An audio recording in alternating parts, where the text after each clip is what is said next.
देखिए, जो आपके भाग्य में है आपको मिलकर रहेगा, इसमें संदेह बिल्कुल करना नहीं चाहिए। लेकिन सवाल ये उठता है कि लोग इस तरीके का प्रश्न करते हैं कि अगर जो मेरे भाग्य में लिखा ही हुआ है तो कर्म करने की क्या ज़रूरत है। लेकिन उनको मैं एक बात मोटे तौर पर बता देना चाहता हूँ कि चाहे आप टाटा बिरला, अडानी अंबानी के घर में पैदा क्यों ना हो जाए, लेकिन अगर आपको बाहर जाकर मौसम को एंजॉय करना है और आपके घर में एक लग्जरी गाड़ी खड़ी है और आप इस डर से उस गाड़ी को बाहर नहीं निकालते हैं कि उस गाड़ी से कहीं कोई एक्सीडेंट ना हो जाए, वो महंगी गाड़ी कहीं ख़राब ना हो जाए, तो इसमें गलती आपकी है। आपके सामने चाहे कितने ही 56 प्रकार के व्यंजन रखे हों और आप ये सोचकर कि अगर भाग्य में होगा तो ये उड़कर मेरे मुंह में आ जाएंगे, तो ऐसा पॉसिबल नहीं है। और हमारे शास्त्रों में भी ये कहा गया है कि उद्यमेन ही सिद्धंति कार्याणि न मनोरथे ना ही सुप्तस्य सिंहस्य प्रविशन्ति मुखे मृगा। भगवान श्री कृष्ण बार बार इस बात को दोहराते रहे हैं कि कर्मण्येवाधिकारस्ते मा फलेषु कदाचन। कहने का ये अर्थ है कि भगवान स्वयं कर्म के बंधन में बंधे हुए हैं। तो फिर आप किस तरीके से ये सोच रहे हैं कि जो भाग्य में है उसके लिए आपको प्रयास नहीं करना पड़ेगा। अब आप इमेजिन करके देखिए कि आपको एक कुआं खोदना है और आपको ये अच्छी तरीके से मालूम है कि यहाँ पर अगर आप खोदेंगे तो आपको पानी मिल जाएगा, लेकिन अगर आप उसके लिए उद्यम नहीं करते तो पानी होते हुए भी वो आपको नहीं मिलेगा। बिल्कुल इसी तरीके से अगर किसान ये सोच ले कि अगर मेरे भाग्य में एक लहलाती हुई फसल लिखी हुई है तो वो अपने आप पैदा हो जाएगी, तो ये उसकी भूल है, उसे उद्यम करना पड़ेगा। फिर से लोग इसी बात पर पहुंच जाते हैं कि अभी तो मैंने ये कहा कि भाग्य में जो है वो मेरे को मिलेगा, तो उस चीज़ को हम समझने की कोशिश करते हैं। आपने कई बार अपने आसपास के लोगों को देखा होगा कि वो जरा सी मेहनत करते हैं और उसके बाद में उनको उस मेहनत जो उनको अपेक्षा भी नहीं होती उससे कुछ ज़्यादा मिल जाता है। लेकिन जो लोग बहुत ज़्यादा मेहनत कर रहे होते हैं उन्हें अपने अपेक्षित परिणाम नहीं मिल पाते। कहने का ये अर्थ है कि कुछ हमारे प्रारब्ध कर्म होते हैं जिसके पाप और पुण्य को देखकर हमें इस समय वो अच्छे या बुरे फल मिल रहे होते हैं। और हम जब नए जीवन में अग्रसर होते हैं तो हमारे को पिछले जन्म के बारे में कुछ नहीं मालूम होता, उसके ऊपर मिट्टी पड़ी होती है। इसीलिए सारे साधु संत ये कहते हैं कि योगा करो, मेडिटेशन करो, ताकि हम हमारे जो अशुभ कर्म हम पीछे कर आए हैं वो धीरे धीरे से क्षय हो जाएं और आज के डेट में अच्छे कर्म हमारे बढ़ते चले जाएं। क्योंकि आपने कई बार देखा होगा कि समाज में कई बार बहुत से सम्मानित व्यक्ति होते हैं, बहुत से अमीर व्यक्ति होते हैं और अचानक से आप 20-25 साल बाद देखते हैं कि उनका डाउनफॉल शुरू हो जाता है।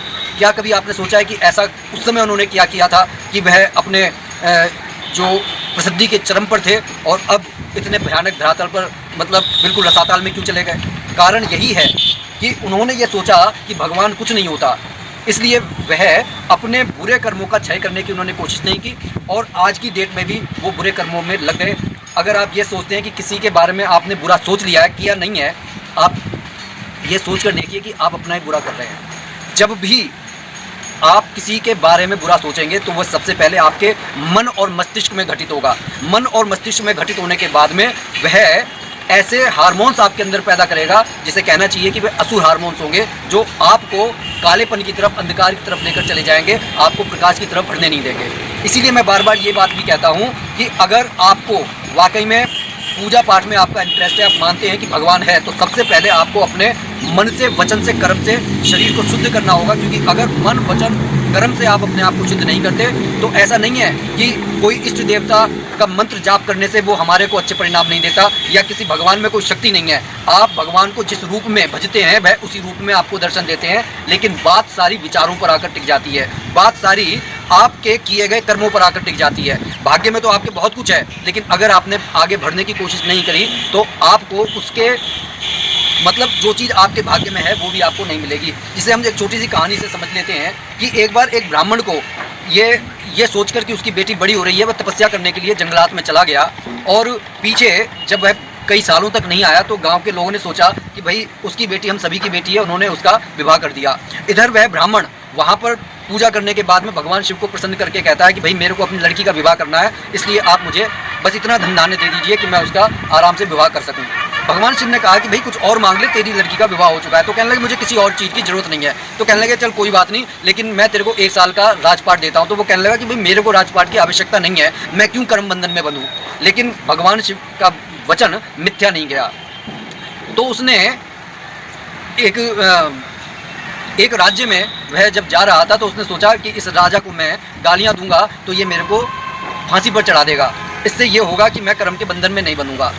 अब उसने एक जूता खींचकर जब राजा के मारा है, एक फानूस में जाकर लगा और उससे जो फानूस नीचे गिर गया और उसमें एक सांप भी था। पंडितों से जब पूछा गया तो पंडितों ने बताया कि आपके ऊपर काल सर्प दोष था और इस ब्राह्मण के कर्म द्वारा आपको इससे निवृत्ति मिल गई है। राजा उस ब्राह्मण के चरणों में पड़ गया कि आज से आप ही राज्य के स्वामी हैं और मैं आपका सेवक हूँ। अब ब्राह्मण को बड़ा असंतोष हुआ कि भाई ये क्या, मैं तो अपने जीवन लीला समाप्त करना चाहता था, इसने मेरे को राजा बना दिया।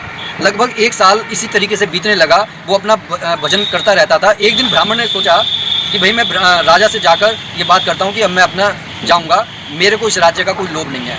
अब उसी समय क्या हुआ कि वहाँ पर एक सांप राजा को डसने के लिए जा रहा था। जब उसने मारा तो सांप तो भाग गया, लेकिन वो तलवार नीचे लगी ज़मीन पर तो राजा उठ गया। राजा ने कहा कि तुमने मेरे को मारने की कोशिश की तो मैं तुम्हारे पहले के कर्मों को ध्यान में रखते हुए, पहले के उपकारों को ध्यान में रखते तुम्हें छोड़ता हूँ और अब मैं अपनी गद्दी को वापस लेता हूँ। और इस तरीके से भगवान शिव का जो वचन था वह भी पूरा हो गया। कहने का ये अर्थ है, जो हमारे भाग्य में बंधा हुआ है वो हमारे को कान पकड़कर भी भगवान दे देंगे और जो हमारे भाग्य में नहीं है वो हमारे को नहीं मिलेगा। लेकिन चूंकि हमारे को नहीं मालूम कि कौन से प्रारब्ध कर्मों की वजह से हमारे को ये सब सामान मिल रहा है, इसलिए कोशिश हमारे को ये करनी चाहिए कि भाई हम अच्छे से अच्छा कर्म करें जिससे हमारा जीवन अच्छा हो और हमारे पुण्य बढ़ें और पापों का क्षय हो। बात अच्छी लगी हो तो कमेंट जरूर कीजिएगा। बोलिए जय जय श्री सीताराम।